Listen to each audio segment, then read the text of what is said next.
As of January 19th, 2025, 200,000 people have been displaced from their homes.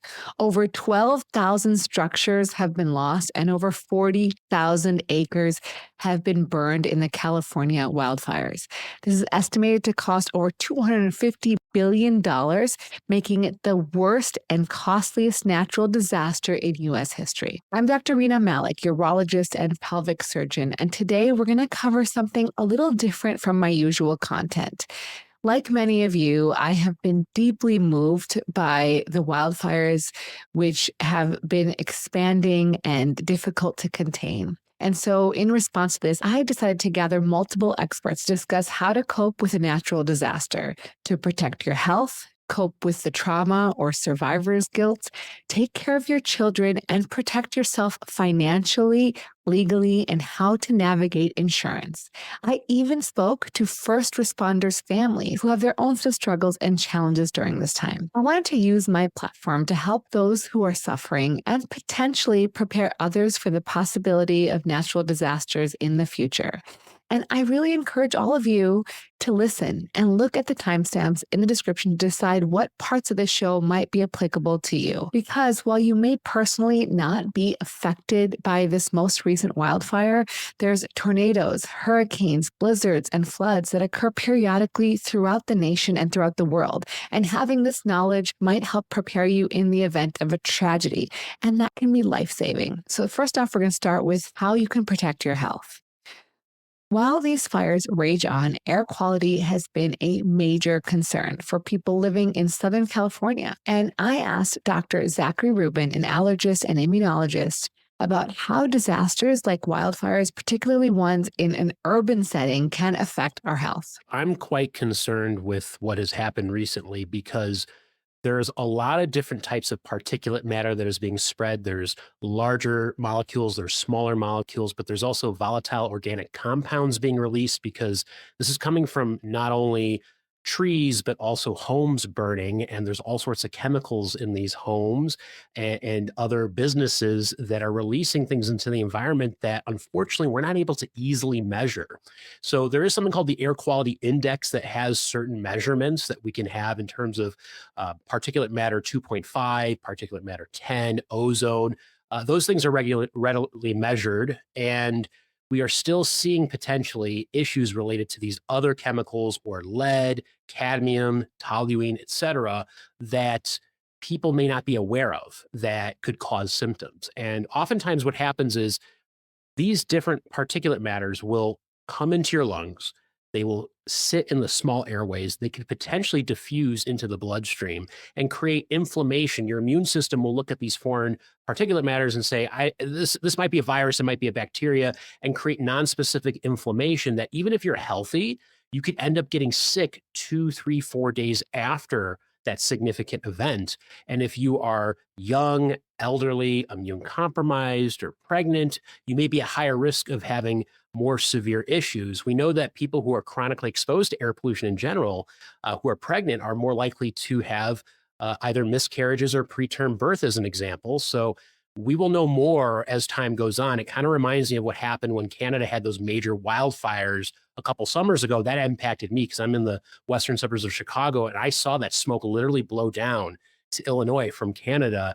And we found that nationally it was close to 20% increase rise in asthma exacerbations leading to ER visits nationally. In other parts of the country where it was more severe, we saw much higher rates of people getting sick. So the CDC reported that a few months after the event. I'm sure we'll have scientists and public health experts studying this to see what happens and try to make sure that we have a better plan of action moving forward. There's even some potential carcinogenic compounds that are being released into the air, like asbestos and benzene. I mean, there's cars burning too. And the houses, some of them are very much older and did have asbestos in their insulation and things.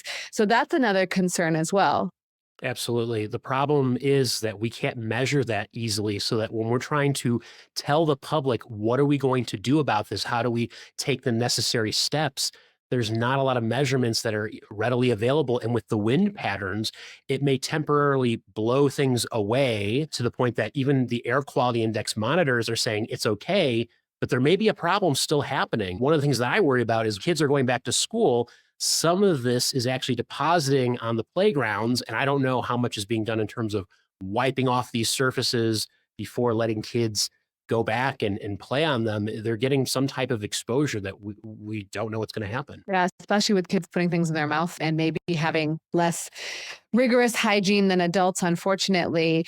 And I guess the other big question that comes up for a lot of people is how far away are we going to see these issues? Like, how far do you have to be from the wildfire zone to be safe? That's a tough question. I mean, just by looking at the air quality index in your area, if it says it's good, you may have a false sense of impression that it's okay. I will say one of the easiest ways to figure out if it's safe for you or not is just by your sense of smell, because a lot of these substances are not necessarily odorless. And even if you don't see anything, because oftentimes you would see the smoke, if you don't see anything but you smell something, it's not safe, most likely. We should be relying on some public health experts, environmental experts, if they are talking about this on TV or in the news. We should be keeping an eye out for that to see if there's any additional measurements that can be made. But what is readily available to us, like airnow.gov, is not going to give us a ton of information right now, unfortunately. When I asked him, what can we expect in terms of the long-term sequelae, it's a bit difficult to measure exactly how much exposure people are getting and for how long they'll be getting exposed.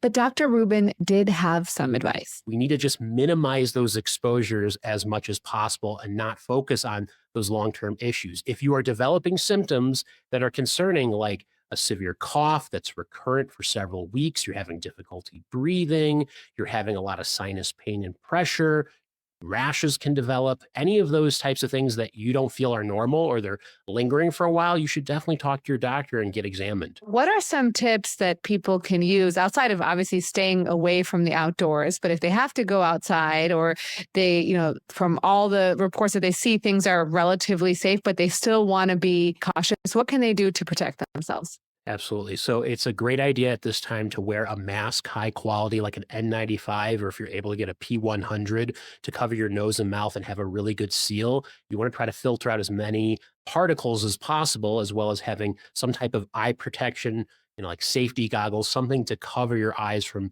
getting any kind of irritation, covering your skin with as much clothing as possible. And when you come home, take those clothes off immediately to put in one spot in the house to sequester it.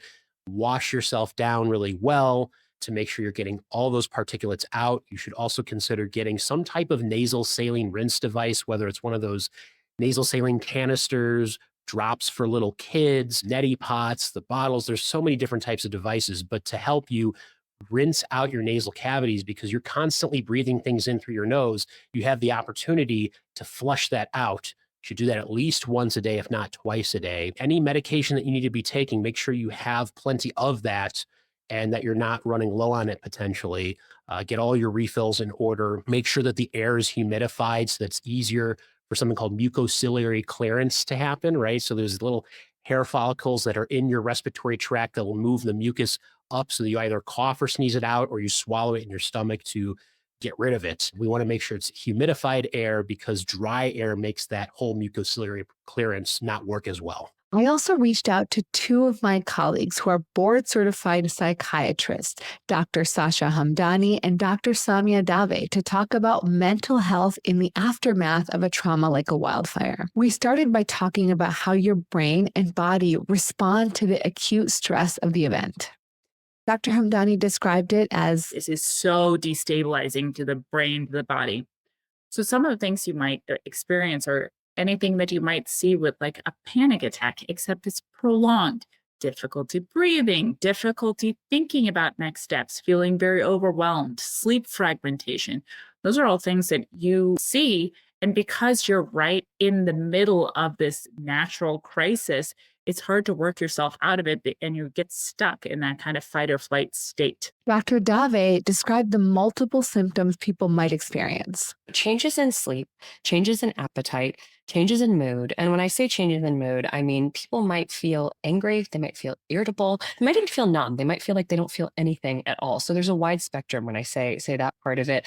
And then isolating, wanting to cut themselves off from people, feeling overwhelmed, feeling a really great sense of fatigue. And then, of course, there are symptoms that can happen in the body. So pain, some people might feel stomach aches, some people might feel headaches, some people might feel muscle tension in different parts of the body. And then for some people, the stress might be so overwhelming that they might resort to using substances or a higher amount of substances from their baseline in order to cope with these things.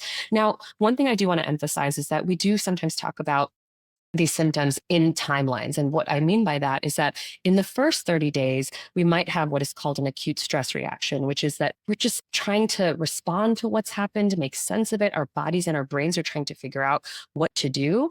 And so people might have the most intense symptoms during that 30-day window.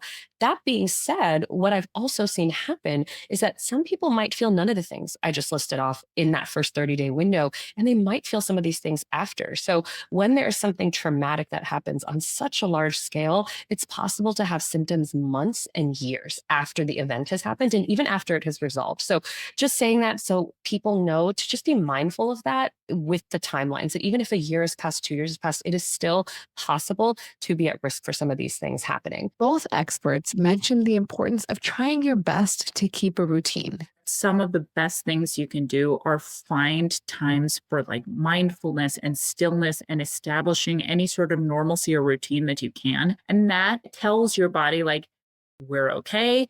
We can cope with this, because when everything is absolutely willy-nilly and you can't get to any sort of baseline, you're just stuck in that fight or flight, and it's hard to decompress from there. Focus on, if you were doing stuff before bed or when you wake up, trying to keep to those kind of routines as much as you can in the middle of a natural disaster. Yes, you have to kind of monitor the news for safety and evacuation zones and things like that, but just kind of continuously on a 24/7 loop of the news. If you can avoid doing that, I think what it does is it heightens that alert response in our brains and our bodies, making it difficult to kind of calm down and process things in a reasonable, rational way. One thing I really recommend is sticking to a routine if that is possible. If that's possible. I know people have had to relocate. People have had to figure out what is the normal for right now. What does that mean? If there is a way to stay consistent with some routines, with speaking to other people, staying connected. So even if there is that sense and desire to isolate, stay connected, find that strong sense of community, and don't stay isolated. And then for adults, really making sure that adequate sleep, adequate nutrition, making sure to get some time outside if it's possible and the air quality is safe, really keeping that as parts of their routine as well. We also talked about how to cope with survivor's guilt, which is often experienced by people who remain unaffected despite being in close proximity to any sort of traumatic event. I think one of the best ways to cope with that is, if you have the resources available, is just kind of utilize that to funnel your energy into helping. And that can be, it doesn't have to be being on the front lines or doing anything like that, but it could be just like donating to GoFundMe's or putting that on your social media, or, helping to like allocate resources to those who need it. I think that is a really important way to help alleviate some of that guilt, because, fires don't pick and choose. It's not this moral thing that, you get to, it devastates certain people. It just, it's a random thing, and we have to be a community now. When people connect and they reach out to see how they can help others, I mean, it just has such an incredible ripple effect. So first, when we feel helpless, that can actually cause a sort of emotional paralysis where we actually might feel inhibited from even acting at all. But really, action is healing. Action is healing. So if we have the ability to even reach out and ask someone, I really love open-ended, non-judgmental questions. How can I best support you? How can I be here for you? What do you need? Can I drop off these things? I have them. Can I drop them off? Can I send them to you where you are?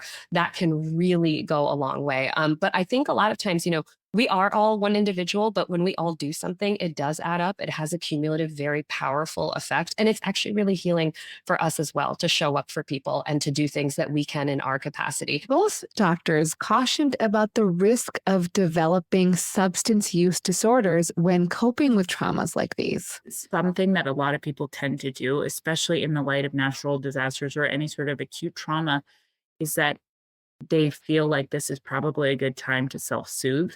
And so this is usually a time where we see a big spike of alcohol and drug use just because things are so heavy and so difficult. What I would tell people and what I tell my patients and what I tell people on social media is be very, very, very cautious about opening that door because it can make things acutely worse in that that's just like alcohol is a depressant. It will make things even harder. Or if you're using something else to numb and suppress, then later it's going to come out.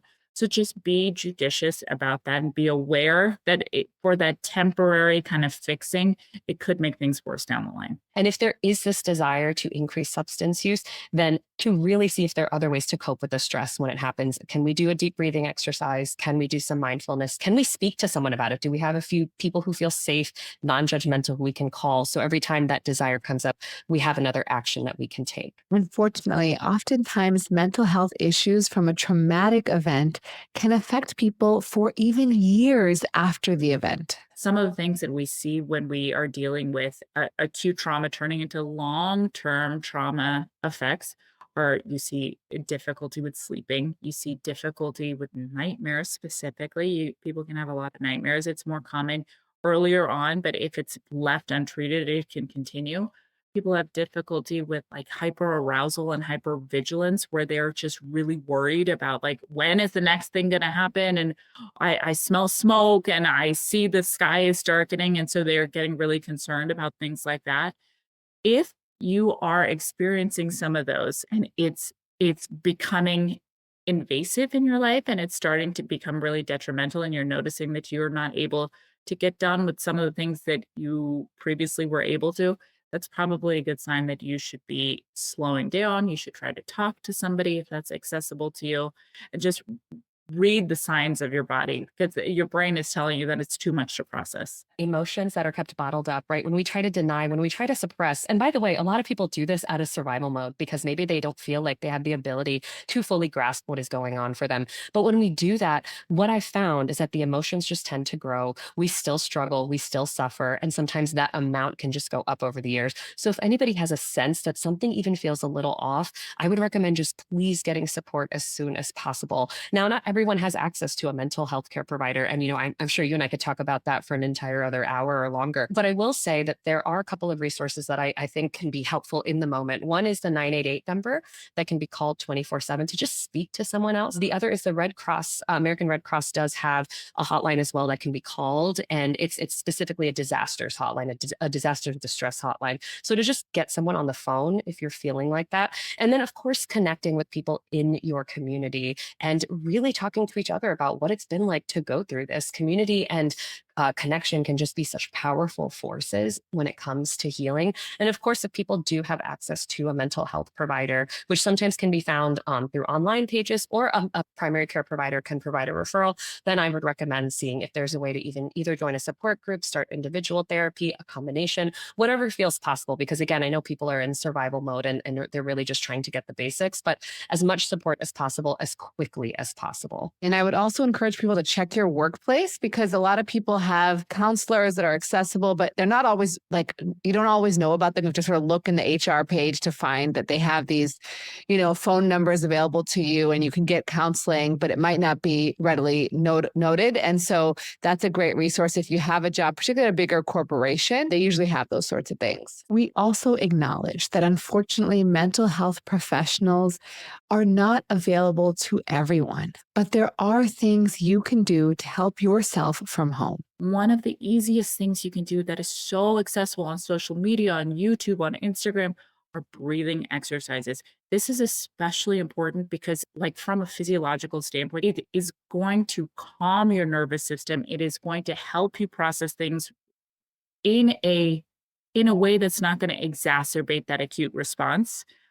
That's one very simple thing, but so effective, so effective. So NAMI has a really great website that has a lot of resources informationally, but also for families and loved ones who might be concerned about someone, about what to look out for, what symptoms to look out for, and then also ways to provide support and have those conversations that actually might feel a little bit difficult on that front. The American Academy of Child Psychiatrists also, they have a lot of great resources on how to talk about things that might feel difficult to talk about. The American Psychiatric Association also has guides like that. So there are a lot of online resources that can even provide some clarification so people can even know what is it that's going on. Because I think sometimes that can be the initial hard part, that what is going on? Is what I'm experiencing okay? Is it something that warrants getting more support and information? Or do I just have to ride it out? Because what I think I've seen over and over again in the last years is people really trying to tough it out and be really strong and put on a brave face. And while those are all really admirable things, I think that what can also happen is that people may not get support as quickly as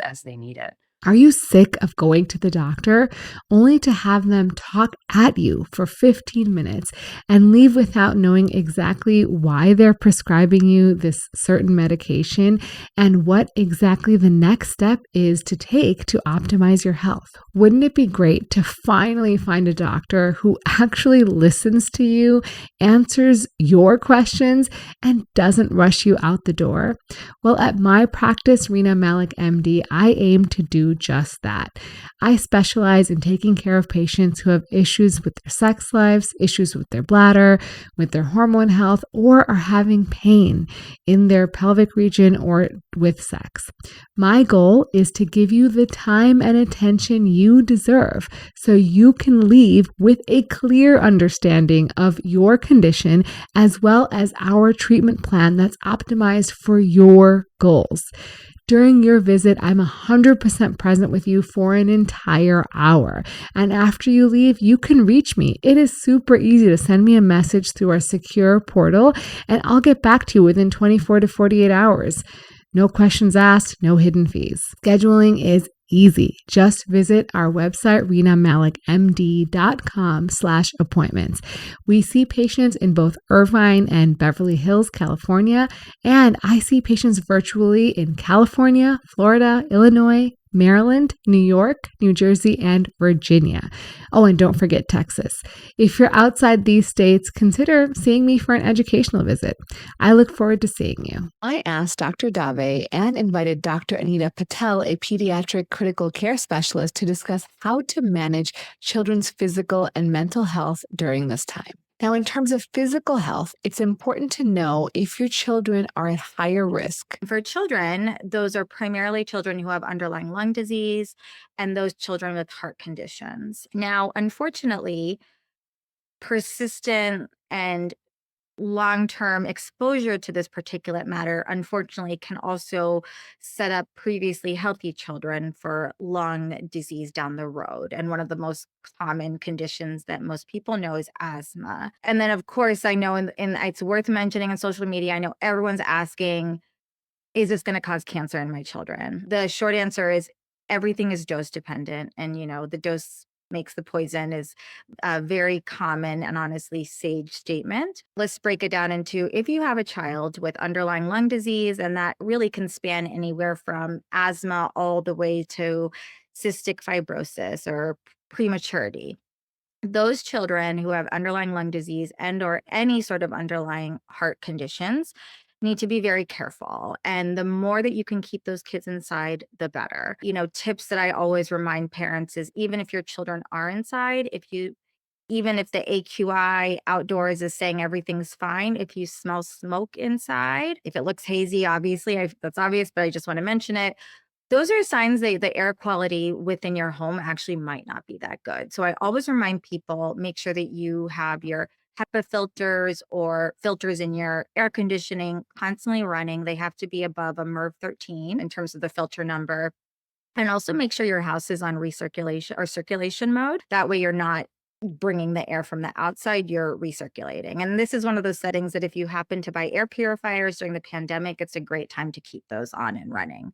And I know I was talking about this in the setting of children with underlying lung or heart conditions. 2 pieces of advice regarding environmental ways to help your children really span all kids. And then the second question I always get is, well, should I be sending my kids to school? And what I always tell parents is this is when you need to communicate with your schools. Make sure that they have HEPA filters running. It is a very appropriate question to ask them. Do you have MERV 13 or above filters in your school? They're going to know what it is. And also you can ask them, are you running the air conditioners on circulation mode?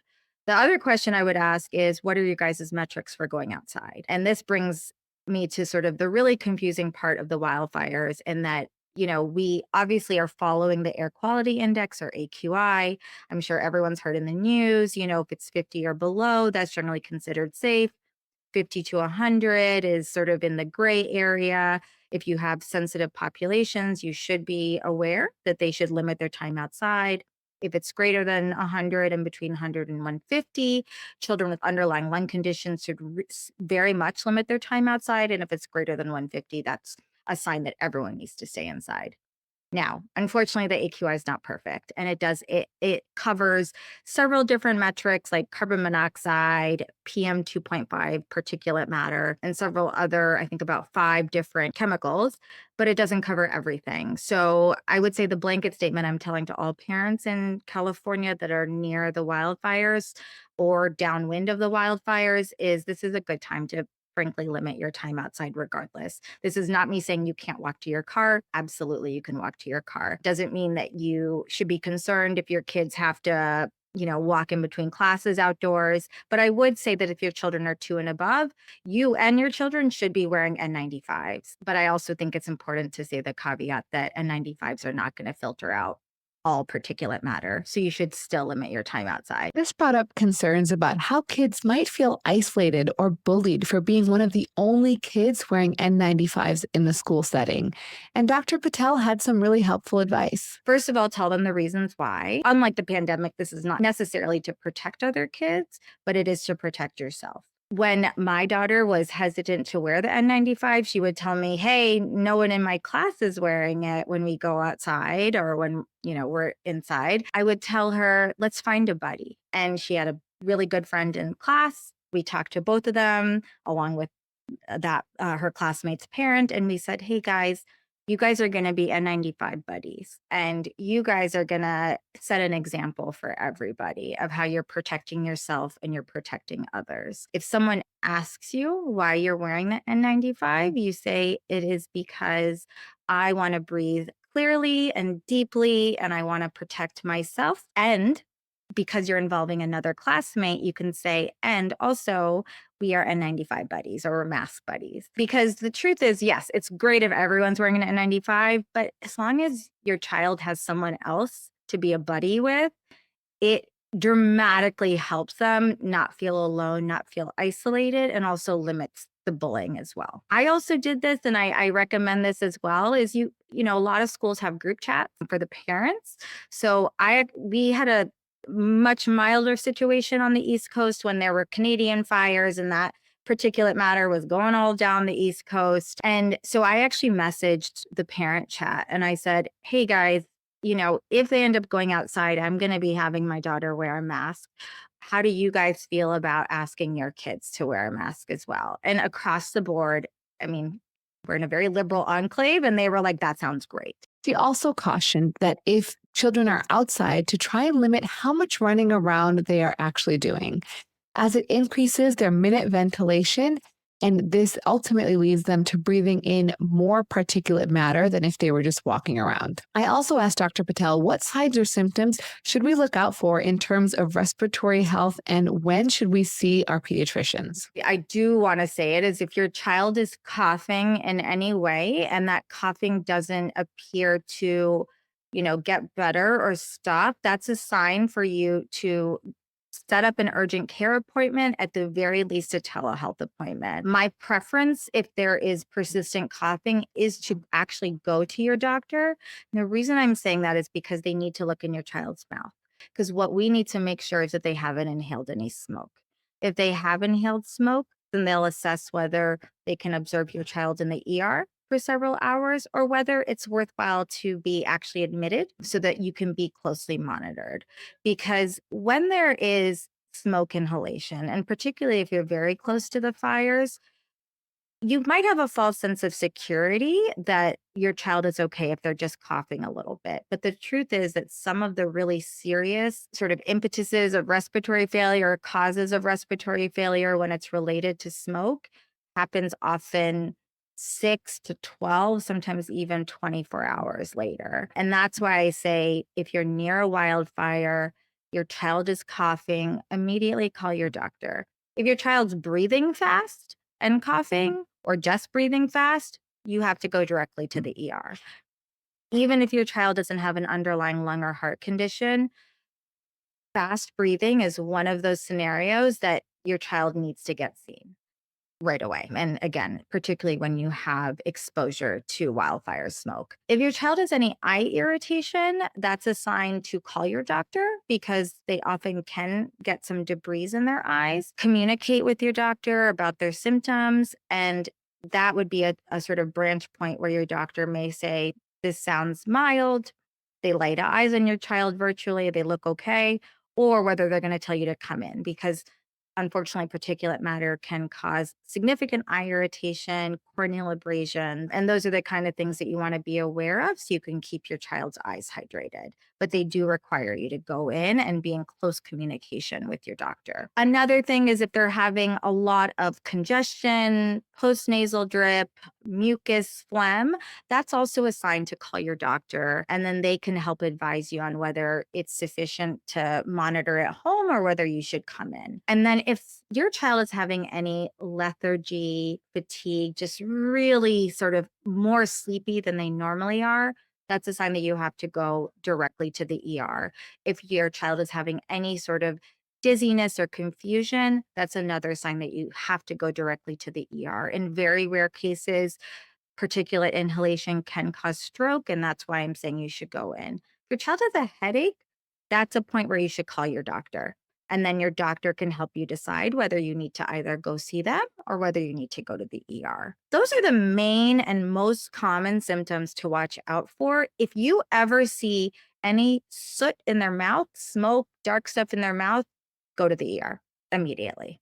Because that's also one of those scenarios where they may look fine now, but they may actually deteriorate in the next 6 to 24 hours. And make sure that you have a direct connection or way to get a hold of your doctor or doctor's office, because establishing that now will really help if you find yourself in a situation where you need to call your doctor.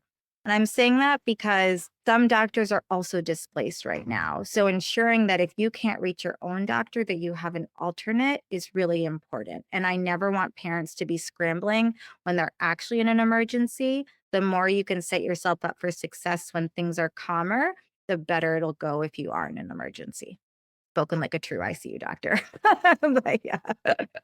That's great advice. And, sign up for those patient portals if you haven't. I hate doing them myself, but it is the easiest, most succinct way to reach out to the office because they see those messages, they have to respond. Sometimes you leave a voicemail, sometimes they can't hear it, sometimes whatever happens, but those messages always get through. There's a written sort of documentation of it. So I always encourage patients, my own patients, to do that. And I encourage you also to set that up because I think it makes communication a lot easier. Totally agree. Dr. Patel notes that you might not realize how much your children actually know about the disaster already. And I always remind parents that children are listening. They are always listening. And my experience working with kids for, oh my gosh, I've been a doctor for 15 years now, is that they always know what's going on, whether they tell you or not. Quick break from this episode to let you know I am so grateful that you're spending part of your day with me. I started creating content online to empower people to learn more about their bodies without needing to go see a doctor, pay a copay, wait in a waiting room, or find parking. And it has been one of the most rewarding experiences of my life.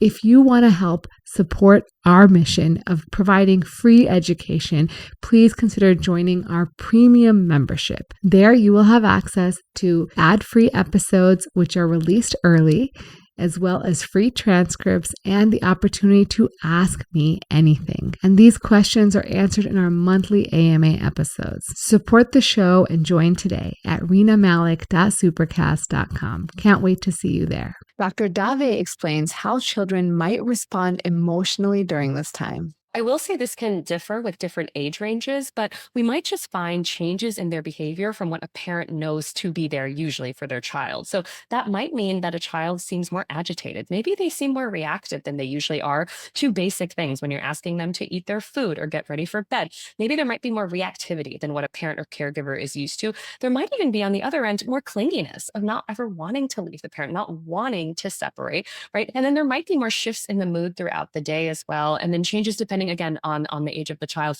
If they've been potty trained, there might be some regression in certain behaviors that were already established before. And so again, and depending on the age, we might see different things. But one thing I think is so important is that if children come to their parents and caregivers with questions, to answer them with honesty, I think no matter how old a child is, they're perceptive. They tend to really know that something's different in their environment. They might not know what it is. They might not know how to put words to it, but they pick up on things. And so having an honest conversation and maybe even preparing, if you have a co-parent, a partner, to really prepare, how are we going to talk about this? How are we going to give them information? And then also make sure that they know that they are safe with us. And then to add to that, keeping a sense of routine for the child. I know we talked about that with adults, but if there are things that help a child feel anchored, that help them feel like they're at home, and it can be a specific object, maybe a toy, maybe a song, maybe an audiobook you listen to, but really having that be a consistent part of the routine in the new place where people are at can go a very long way as well. But I think openness, honesty, consistency with routine, and then also knowing that they might have behavior changes that look different from the adults in the family. And that's okay. That's okay. That might be there for some time, but that they know that they're safe and they have a place to go to for those things. Do you have any tips on how to communicate with your kids? Like, obviously, we want to be honest, but we don't want to overwhelm them, obviously, with information that can be really tragic. One thing, again, going back to the open-ended questions, I think asking, hey, what do you think is going on? What have you heard? What have other friends said? What have you seen? If children are online, they're gaining a lot of information that we might not see that they're getting, right? And so one of the other things I also recommend is knowing where people are getting their information from. Have credible sources, both for adults that they're taking in information from, but then also talk to children, like, what are you seeing online? What's circulating? What are people talking about here? Let's talk about this together. Here's how this is actually affecting us as the grownups in the house. What do you think about that? And so really seeing where they're at, what they're taking away from this, because they might be hearing an entire different set of things going on than what we're seeing, on our news outlet or wherever we're getting our information from. And Dr. Patel adds some important tips. I think we overcomplicate things by overthinking how to address these things. And I would go back to the statement that I started with. Kids always have a sense of what's going on, especially if they're like in the 3 and above group, because they're listening. They probably understand a lot more than you think they do. So my first piece of advice is always ask your kids what they know. I actually asked my daughter, so she's 4.5, and I asked Sita, do you know what's happening in California? And she said, no. I said, okay, well, if you hear about it, because I assumed she was going to hear about it from either us or, adults at school. And I said, there are some fires happening in California. Almost everybody is safe. And the most important thing is that they're making sure that all the people are protected. And you focus on the safety piece, that you are safe, we are safe. Then you ask them, like, if you're in California, how do you feel about what's going on? And, some kids will be like, I don't know. Actually, that's probably most kids. They'll say, I don't know. And what you tell them is, what I want you to know is that it's okay to be sad. It's okay to feel a little bit anxious. And the only thing I ask of you is that you tell me if you're sad and anxious. And the second thing I always tell my daughter in stressful situations is that I'm sad too. Because the second you tell your kids, I'm sad too, but I know that we're going to be okay, that tells them, number one, that it's okay to be sad, because being sad is not a bad thing. It's a fact of life. But you can acknowledge that something's sad while also focusing on what is happening now. And that is that we are all safe. And if your child is one of those really sad situations where they've lost their schools, You know, one thing I recommended to one of my family members is do a Zoom call or a FaceTime with a bunch of their classmates so that they can see them and they can see that maybe we've lost the walls of our school, but we haven't lost our class. So it's a fine balance, honestly. The summary of what I just said is it's a fine balance between acknowledging what is happening, informing them in what is an age appropriate way. So if it's a 4-year-old, I'd say that there are fires, there are people fighting these fires, and everyone has been evacuated so that all the people are safe. And now they're trying to protect the buildings, but we're going to be okay. Because that is the truth. You guys are away from the fire and you're going to be healthy. But you can also acknowledge this is really sad. And I'm really sad that I lost my home, or you lost your school, or that we have to be somewhere else right now and not at home. But the most important thing is that we are safe and that I love you. And I know that sounds so trite and simple, but the truth is that 99.9% of the time, kids just want to be validated that they're in a really tough situation.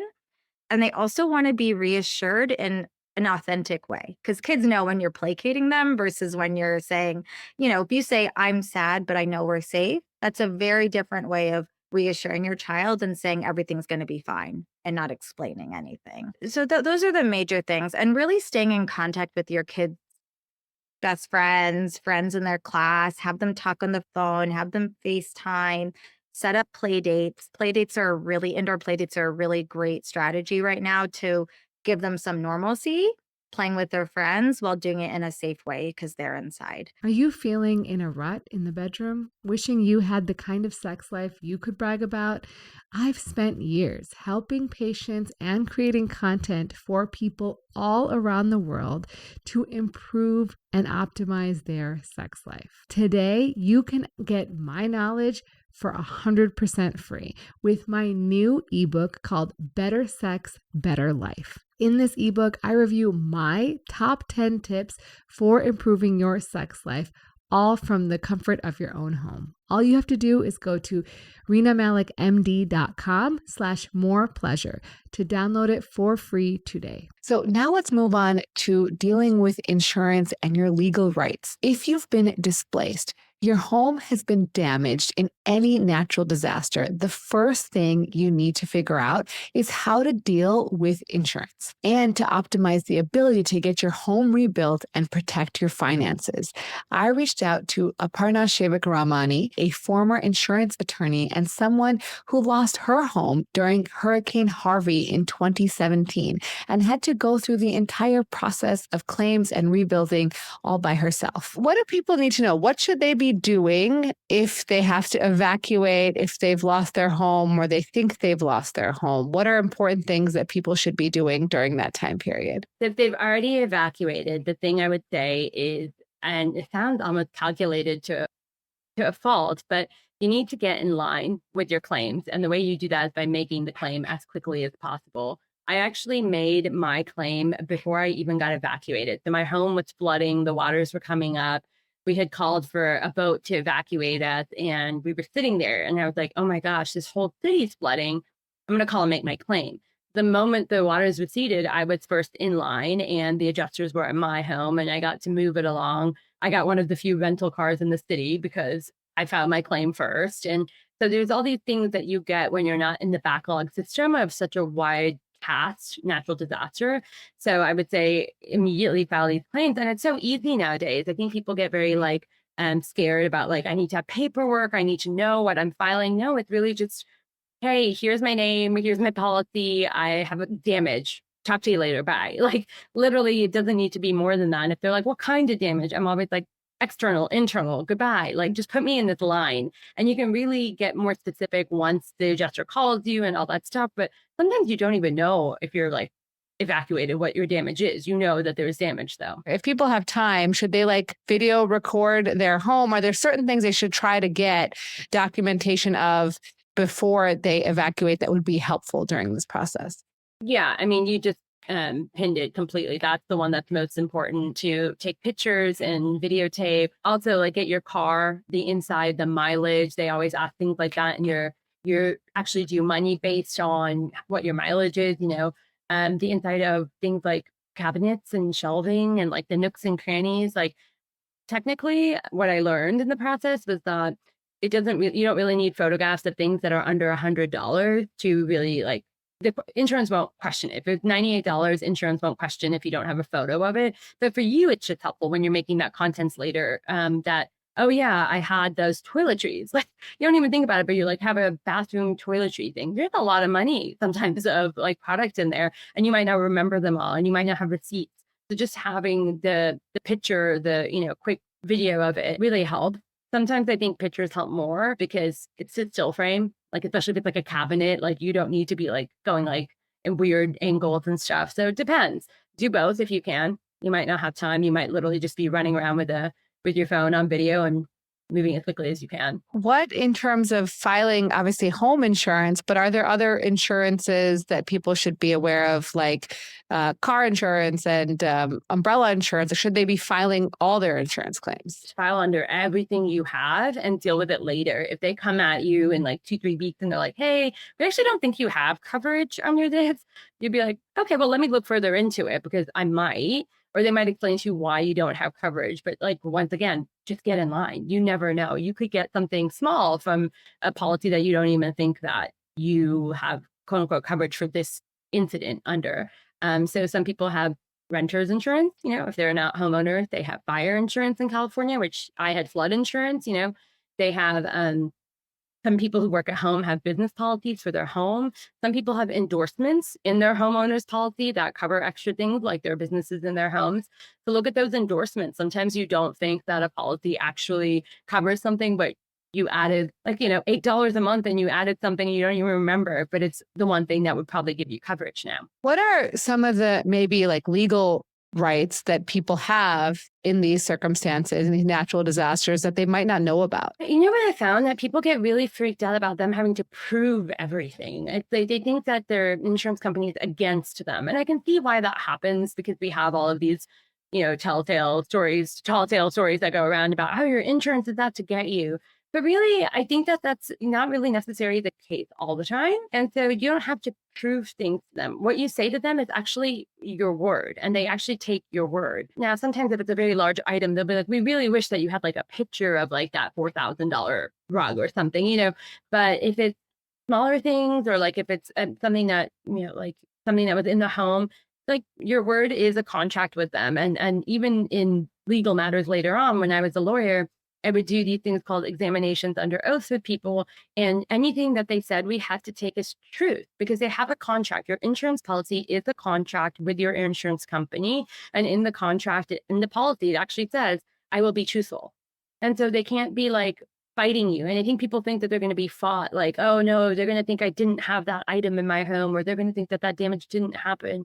Well, your word is actually more important than you think. And I don't know. I just want people to take like that fear away because often they feel like they're about to go into battle and that just like heightens their stress so much. Just believe that to the best of their ability, they're on your side. A cost that they incur, like rebuilding takes a long time. So they may be renting, just thousands of costs. They may rent a car for long periods of time, drive several miles in a car they buy. They may have to buy a different car. What sort of things should people, I'm assuming they should keep track of everything, but like what is typically covered in most insurance policies and how can people go about sort of managing that? Not much. So only certain policies, your homeowner's policies will cover things like additional living expenses, which are all the costs that you have right now for food and gas and like a place to stay. If your policy doesn't cover it, that's where FEMA kicks in and you can apply. So off the bat, you can apply just for critical needs assistance, which is about $770. Biden just approved that for the wildfires. I do tell people to talk to their service providers, their mortgage service providers, and say like, what are my options? Because they can do like a forbearance for a while, but often the forbearance just makes everything due in 3 months. So let's say, for example, you have a 3-month forbearance with your service provider. What that could mean is that on the 4th month, you pay all 4 months. Does that really help you right now? I don't know. You might want to like talk to them and be like, that's not right for my family right now. Doesn't make sense. Doesn't help me any. Some people actually just want that 3 months to like take a beat. And they're like, I just can't deal with this mortgage payment right now. I will pay you all 4 months in a bit, but right now I just can't even think about that. Again, my big thing, always get in line for property tax reassessment. There is a form. I think you file it with your county assessor. So the LA county assessor has a form, and it's for when your property is damaged, and they are going to go around to every single property and reassess it. So if you file this form sooner, your home will be reassessed sooner. I'd rather be the 4th home than the 400,000th home, or the 40,000th home, or the 4,000th home. Like, I don't care. I just want to be at the top of the line.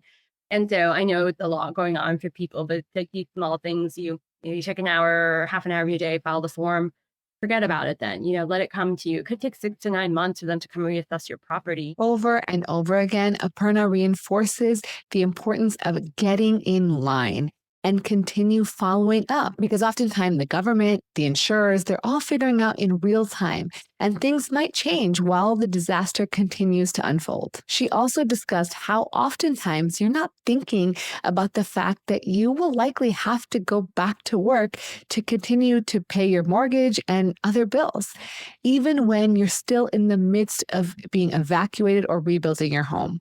So it's important to consider evacuating with work-appropriate attire in your go bag. This process goes on for months, if not years, where you're constantly in contact with your insurance adjusters. And so that's another thing. So there's an outside adjuster that comes to your home and assesses it. And then there's this inside adjuster that's sitting in an office. You'll never meet this person. And they're adjusting the claim, both the external reports that are being given to them and then all your content. Your internal adjuster will potentially change all the time. Like, that person will leave the job, that person will be reassigned, that person goes to the next disaster. You will have literally like 7 to 10 adjusters potentially. People really need to keep a claims log, and it's a big task. It's so tedious. It's the most annoying thing. But an example is, I would be in a deposition, literally in the middle of a deposition. I'd be giving the deposition, and I'd get a call from my adjuster, and I'd rush out and I'd take the call, and then they'd be like, "You got denied for this. You might have to provide more paperwork. Get in touch with your inside adjuster. Blah blah blah."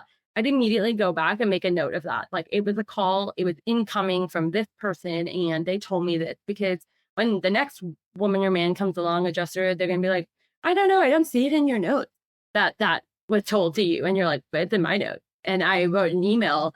I started writing emails back every time I got a phone call. I'd be like, "Thank you for just calling me. Just to recap what we talked about. This is what I said." And that saved me time and again. And that's such a crazy lawyer thing to do, but I'm like, do the crazy lawyer thing, guys. Like, keep a claims diary.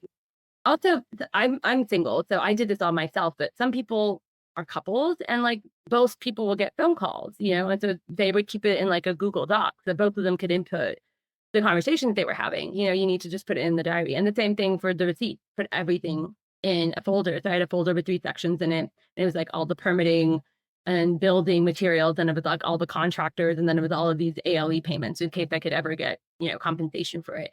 And I would take every physical receipt and just throw it in there. It was a mess. I did not organize it. I had 3 sections in it, but I had to go to those often and like pull out the invoice. And did I do partial payment? How did I pay that person? Was it Zelle? Was it this? Was it that? I mean, it's chaos, and it's chaos on top of your life, because in no time at all, you will be back to whatever that life was. And some of them are pretty stressful lives that you already had, and then you're adding this on top of it. I asked her about living expenses coverage with insurance. A lot of policies don't have that. Some do, some don't. You need to be checking on these things. And if they don't, that's what FEMA can kind of step in for. FEMA in general is very unreliable and will never, ever actually help with your actual cost. It might be a fraction of it. The people who have no insurance whatsoever, FEMA will try to step in, but I would guesstimate it gives you 10 to 20% of the money you need to really rebuild anything or fix anything. But even people who have policies that don't have specific like coverage for something, they can go to FEMA too, and FEMA can fill in those gaps. Again, it will not be the actual amount of what you need or are owed, but that's the whole job of FEMA. And FEMA has a very strict thing that says like we cannot duplicate any claim or a thing that's in your policy already. And so they'll actually say, we need to see your denial letter from your insurance, and you'll have to call your insurance and be like, you need to write me a specific letter that says you denied me for this specific thing. And it goes back and forth and back and forth. And you're just like, oh my goodness, here we are again. But that's what it is. That's what a big part of this process is. It's really tedious, and it adds a lot of stress into people's lives. But as she mentioned, FEMA does offer some support. So as of the release of this video, they offer a one-time $770 payment per household for urgent needs and emergency supplies, specifically things like water, food, gas, first aid, and personal hygiene products. They also offer assistance for housing on the order of $43,600. And that can be used for those who have additional living expenses or home repairs that are not covered already by your insurance. And the important thing to realize is you have to apply for this before March 10th, 2025. Now, if you have homeowners or renters insurance, even if you're not part of the current natural disaster, it's important to look out for this one thing when considering your policies. I think exclusion that they start slipping in as the climate is changing in an area, they'll start slipping things in at the end of your policy. You call it like exclusions. So it's not in your policy. It's just like an addendum and it's at the end. And that's also where endorsements are, things that you paid extra for that this policy has added to it. So endorsements and exclusions are at the end of your policy. And I would look at those very carefully because sometimes you're like, oh yeah, I'm covered for that. And then they're like, actually, you have an exclusion. And you're like, oh, where is that? They're like, page 17 at the end where you didn't see it. And you're like, So look at your exclusions, look at your endorsements, which are the things that you add, and just know what you're covered for. Sometimes they won't. There's no way they're going to give you coverage for it, and it's just going to be an exclusion. Sometimes you can pay more and have that exclusion taken out. Also in contents, just look at what they're excluding. So some people are really surprised when they're like, oh, I lost this really expensive designer bag. And you're like, well, they actually don't cover that specific thing. Like in the actual policy, it'll be like, you have a $2,500 limit on jewelry. You have a $2,500 limit on art. And you're like, but my art is worth like tens of thousands. Well, then that's for you to go get another policy just for your art if you wish. Otherwise, to pay the consequences of it, if it gets ruined, it's gone. And so just know what your coverage is more than that first page, which is called your declaration page. Just do a little looking. What are they really going to cover in my content? What are they really putting at the end of the policy? And that's actually quite simply worded. It's like endorsements and exclusions are 3 sentences usually. And they're on a full page. So it'll be like a blank page. And at the top, I'll say exclusion. I'll just say, we exclude this. And you're like, oh, okay, this is English. I understand that. You exclude it. So I think it's tricky. I just think that most people don't know to look there. She also explained the pros and cons of obtaining a public adjuster during this time. Public adjuster is someone that will help you with the insurance company and usually take about 10% of the money that they get you. A lot of people say, oh, I had a beautiful public adjuster. It saved my life. It made me like 10 times less stress. A lot of people say I had a terrible public adjuster. They added more work to me and then they ended up taking 10% of my money. So there is no public adjuster that I can guarantee you or anyone can guarantee you is good. Now, obviously, if you have a personal referral for someone who's already used a public adjuster, that's the best. But otherwise, I'd be pretty wary of a public adjuster, especially in the beginning when you can get pretty much a lot of things off the bat easily. So I tell people, file your claims off the bat. If they deny things, make a list of the things they denied. Go back to them with an appeal because often they just tell you why they denied it. They're like, we actually just need like this denial or this receipt or this thing from you. If you just give us that, we'll give you the money for that part, right? But then sometimes you just hit an impasse and they're like, we're not giving you more money for your roof. And you're like, but these are the costs for my roof. Like, what do you want me to do? And at that point, when you've hit a wall with your insurance company, when you guys are literally, they've given you money for everything you've agreed upon, and now you're stuck with everything you don't agree upon, then get the PA. Then whatever money they can recover for you, then get the attorney, get whoever you need at that point. We also talked about getting legal counsel and when to consider it. So when you get to that point where you're at an impasse, you go to a PA if you want, or an attorney if you want. And I'm actually quite comfortable with those attorneys at that point. They do take, if you're going to sue, they take like 33% or something like that, but they get you money that you could have never gotten. And they do them en masse. So a lot of times, like even in Texas for like a hail event, you'll see attorneys go door to door, or somehow they get entire like neighborhoods for like hail damage that's not covered for some reason, or covered up to the amount that it's needed, because hail can really damage the roof. And yeah, so when I was a baby lawyer, I would see like one attorney representing like 90 to 100 insureds in a certain area, and my insurance company that I represented, and we would just go through and settle the cases. I mean, those people were going to get nothing, so then they got an attorney and it worked. I also wanted to share some great legal advice that my friends and lawyers, Gina Zapanta and Mike Adler, have shared on their social media. While they were planning to join me on this podcast, they have been hard at work mobilizing relief efforts for the LA community. And to date, they've housed over 300 displaced people in hotel rooms. They've set up a huge donation drive and effort that's ongoing as I record this podcast, and they matched $50,000 in donations to date. On their Instagram, they've shared some excellent legal advice, which I'm going to share with you guys. Number one, if your home is uninhabitable, meaning you cannot live in it at this current time due to damage, even if you have some walls standing, you are still entitled to full coverage by your homeowner's insurance company. So do not allow them to say you still have a standing structure. Number two, in the state of California, any sort of service like hotels, landlords, construction services, rental properties, they cannot increase their prices by more than 10% under the California Penal Code. So if you find that they have increased their prices, that is your legal right that they should not be able to increase it by more than 10%. Number three, in California, during an emergency, an employer cannot retaliate in any way if you have missed work to respond to the emergency. So they cannot fire you, they cannot reduce your hours or reduce your pay. You also may be entitled to 40 hours of unpaid leave if you're employed in a company with more than 25 employees.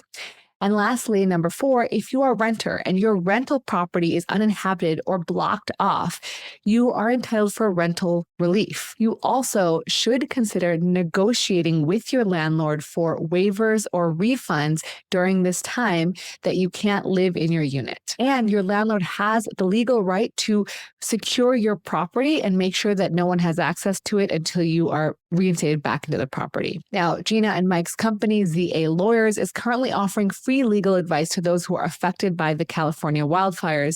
So please follow them, Gina and Mike and ZA Lawyers, on Instagram and reach out if you need help or support their relief efforts. Now, going back to the discussion with Aparna, she emphasized that it's really important to get a PA or attorney that's vetted in some way, shape, or form.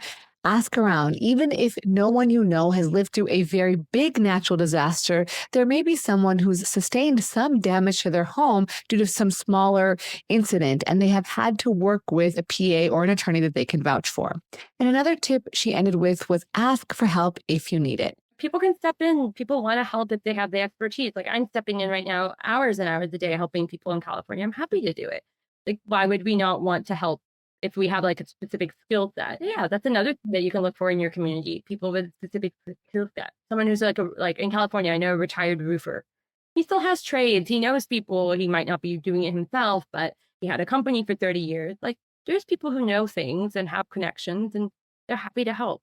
Now, throughout this podcast, we've focused really on the victims of the natural disaster. I also wanted to get the perspective of the first responders. So I asked Chelsi and Audra, hosts of the Dear Chiefs podcast and wives of firefighters for more than 16 years, to get their input. I asked them, what was it like for their husbands to be on the front lines of such a major wildfire? This is what they train for. Every single day, they train for the national emergency. And so they're highly trained individuals that know how to handle scenes under pressure. What they aren't prepared for, though, is the aftermath of the trauma that they are exposed to. And time and time again, we talk about this all the time, we see the fallout of that, right?